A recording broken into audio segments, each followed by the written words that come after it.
So you have any interactions with రానా గారు అంటే ఏమన్నా ఎస్ డిస్కషన్స్? ఎస్ రానా గారితో స్క్రిప్ట్ డిస్కషన్స్ అయ్యేవి.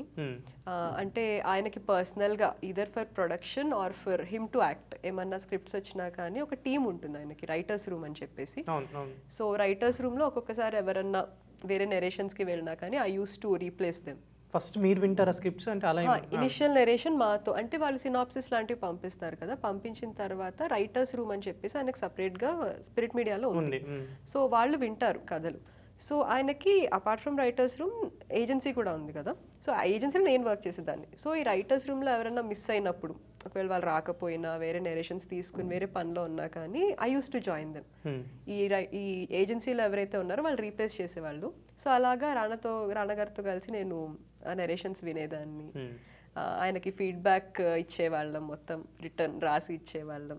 That was wonderful. కూల్ గా అంటే వింటుంటారా చాలా, అంటే సినిమా గురించి కానీ ఏమన్నా? ఆయన చాలా పేషెంట్ పర్సన్ అండి, చాలా పేషెంట్ అండ్ చాలా డౌన్ టు ఎర్త్. ఎవరు ఇప్పుడు జనరల్గా ఎవరన్నా ఒక పర్సన్ ర్యాండమ్గా వచ్చి ఆయనకు కాన్ఫిడెంట్గా నెరేట్ చేసినా కానీ yes he has a point అని చెప్పి వింటారు ఆయన. అంతే కానీ అసలు ఎక్కడ మనకి ఆ గర్వం ఏది కనిపించదు. చాలా స్టారిజం అలాంటిది ఏమి ఉండదు అసలు, ఆ స్టార్డమ్ ఏదీ లేదు.